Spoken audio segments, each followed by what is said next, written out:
Hello, welcome to my channel school help I Kunjan. मैं आपको अपनी वेबसाइट schoolhelpaigunjan.com इंट्रोड्यूस कर रही हूँ। ये आपको नोट्स के लिए हेल्प करेगी, आपको कोई डेफिनेशन की रिटन फॉर्म चाहिए उसके लिए आपको हेल्प करेगी, एनसीईआरटी सॉल्यूशंस और वर्कशीट्स में भी हेल्प करेगी। हमने मेन 3 सब्जेक्ट लिए हैं, इंग्लिश, मैथमेटिक्स और साइंस। तो जब आप इन पे क्लिक करेंगे तो आपको नोट्स मिल जाएंगे। देखिए कैसे, अभी ये मैथमेटिक्स है तो या तो आप ड्रॉप डाउन मेन्यू में जाके देख सकते हैं या आप इस पे क्लिक करिए तो ये आपके पास नोट्स की लिस्ट खुल गई है। आपको अपना टॉपिक सर्च करना बहुत ही इजी है। क्यों? क्योंकि हमने अल्फाबेटिकल ऑर्डर में सारे टॉपिक्स को अरेंज किया है। हमें देखना है लाइन्स एंड एंगल्स, तो ये आ गया लाइन्स एंड एंगल्स। अब मैं इस पे क्लिक करूंगी तो मेरे पास ये नोट्स खुल गए हैं। नोट्स जो ये हमने बनाए हैं ये सिंपल वे में बनाए हैं, विद डायग्राम बनाए हैं, जिसको कि आप आसानी से देख सकते हैं और समझ सकते हैं डायग्राम की सहायता से। एनसीईआरटी सॉल्यूशंस पे जब आप जाएंगे तो सब्जेक्ट वाइज एक ड्रॉप डाउन मेन्यू खुल जाएगा और फिर आपके पास एक सब ड्रॉप डाउन मेन्यू खुलता है क्लासेस के लिए, और फिर आप वहाँ पे क्लासेस से आप टॉपिक पे जा सकते हैं। सेम मेथड आप अप्लाई कर सकते हैं वर्कशीट्स के लिए। और यदि आपको कोई भी दिक्कत आती है, प्रॉब्लम आती है, तो लीव ए कमेंट सेक्शन में आप अपनी प्रॉब्लम लिख सकते हैं, और यदि आपका कोई सजेशन है तो भी आप लीव ए कमेंट सेक्शन में लिख सकते हैं। और हम कर रहे हैं क्लास 9 के लिए मैथ, फॉलो कर रहे हैं एनसीईआरटी सिलेबस। आजकल हम कर रहे हैं लाइन्स एंड एंगल्स, और उसमें हम अभी तक कर चुके हैं एक्सियम्स क्या होते हैं, थियरम्स क्या होती हैं। फिर एक्सियम्स हमने 3.4 तक किया, थियरम्स हम सारी कंप्लीट कर चुके हैं, 6.8 तक कर चुके हैं। एक्सरसाइज 6.1, एक्सरसाइज 6.2 ये सब हम कर चुके हैं। और इन सब के वीडियोस के लिंक आपको डिस्क्रिप्शन बॉक्स में मिल जाएंगे, या आप ऊपर आई के बटन पे क्लिक करके भी वीडियोस को देख सकते हैं। आज का टॉपिक शुरू करते हैं। सबसे पहले तो टॉपिक ही देख लेते हैं कि हम आज क्या करने वाले हैं। एक्सरसाइज 6.3 शुरू करेंगे और उसका question number 1 and question number 2 हम सॉल्व करेंगे। तो ये क्वेश्चन नंबर 1 है, उसकी फिगर है। तो सबसे पहले फिगर समझ लेते हैं। In figure below sides QP and RQ triangle दिया हुआ है, बेसिकली PQR, उसकी दो साइड्स के बारे में बात कर रहे हैं, QP एंड QR। इनको हम आगे बढ़ा देते हैं पॉइंट S और T तक। तो एंगल SPR 135 डिग्री है और PQT 110 डिग्री है। तो हमें फाइंड आउट करना है एंगल PRQ। तो ये डायग्राम है जो कि हमें दिया गया है, हमने समझ लिया है। अब हम क्या करेंगे, हमारे पास तो कोई ऑप्शन ही नहीं है, करेंगे क्या, PRQ को फाइंड आउट करेंगे। ये डायग्राम है जो कि हमें दिया गया है। तो अब हम अपना क्वेश्चन सॉल्व करते हैं। हमें क्या क्या दिया गया है, हमें SPR की वैल्यू दी गई है 135 डिग्री और एंगल PQT की वैल्यू दी गई है 110 डिग्री, ये हमें पता है। अब आप इस फिगर पे ध्यान दीजिए कि कोई दो एंगल्स ऐसे हैं जो कि एडजेसेंट एंगल हैं या लीनियर पेयर एंगल्स होते हैं। हाँ, होते हैं। अब हम यदि फिगर को बहुत ध्यान से देखें तो दो एंगल होते हैं। तो ये कौन कौन से हो गए, SPR एंगल जो कि ब्लू से दिखाया है और QPR जो कि रेड से दिखाया है। अब ये लीनियर पेयर एंगल्स कैसे हैं, क्योंकि QP या QS एक लाइन है और PR उस पे एक रे है, और ये एंगल SPR और एंगल QPR ये क्या है, ये एडजेसेंट एंगल्स हैं। तो इन दोनों एंगल्स का टोटल क्या होगा, 180 डिग्री होगा। तो इसमें हम क्या करते हैं, हमें SPR एंगल SPR की वैल्यू पता है तो वैल्यू रख देते हैं 135।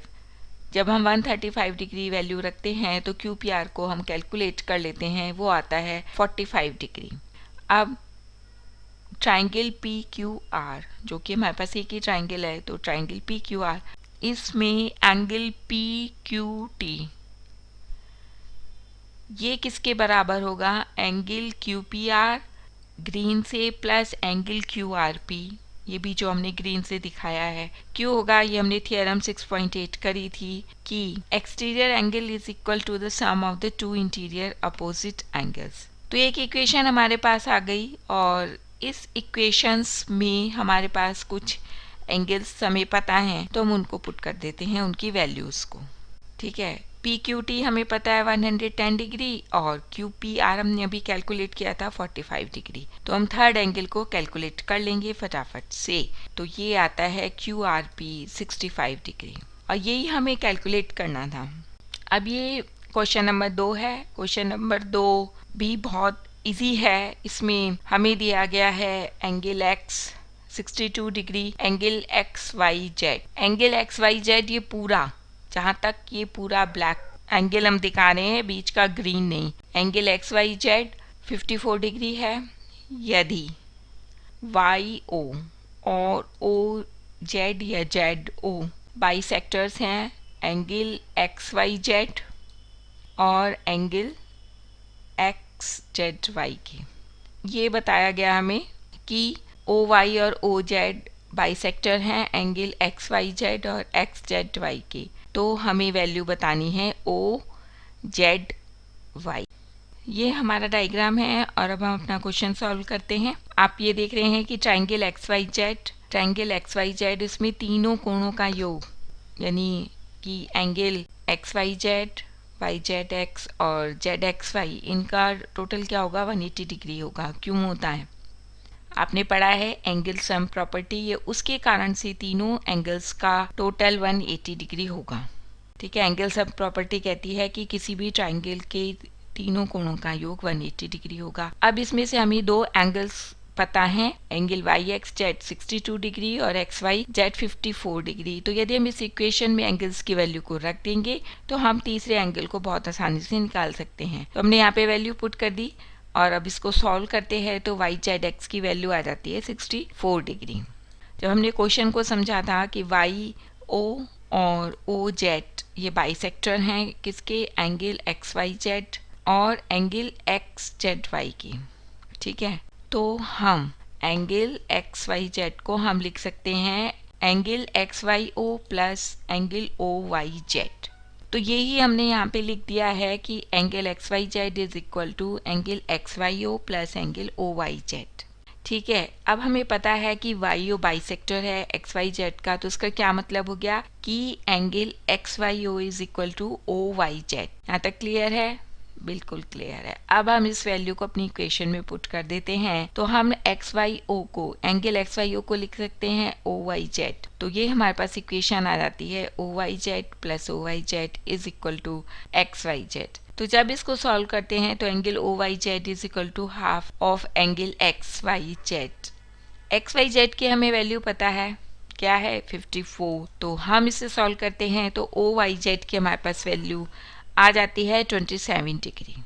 ये हमारा सेम डायग्राम है। अब हम आगे सॉल्व करते हैं। अब आप ये देखिए कि एंगल एक्स वाई जेड, इसको हम लिख सकते हैं angle x z o plus angle o z y. ठीक है, जो कि हमने दोनों रेड से दिखलाए हैं, तो हम इसको क्या करते हैं, लिख लेते हैं। तो अब हमें पता है कि ओ जेड या जेड ओ बाइसेक्टर है एंगल एक्स वाई जेड का, तो हम कह सकते हैं कि angle x z o is equal to o z y, जो कि दोनों रेड से दिखलाए गए हैं।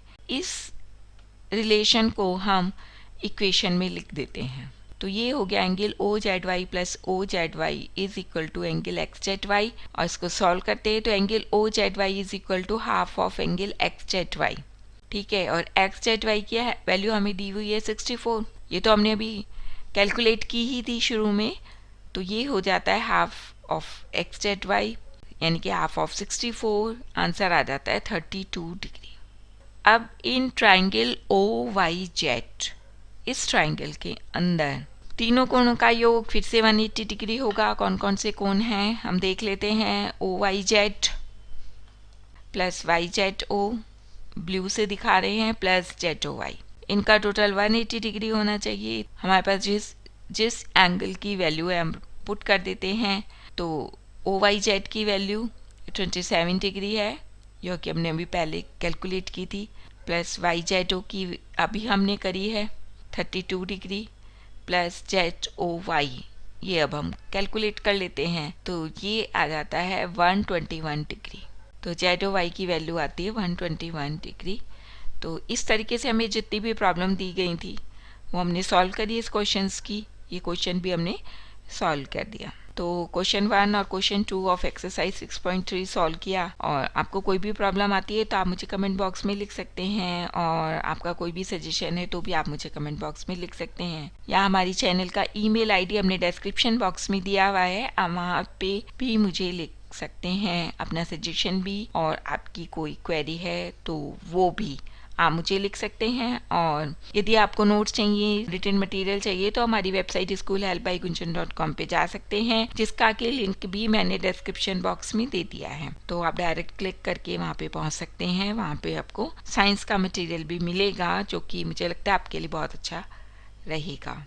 तो आप इस वीडियो को लाइक कीजिए, शेयर कीजिए अपने फ्रेंड्स के साथ, और हमारे चैनल को सब्सक्राइब कीजिए। Thank you.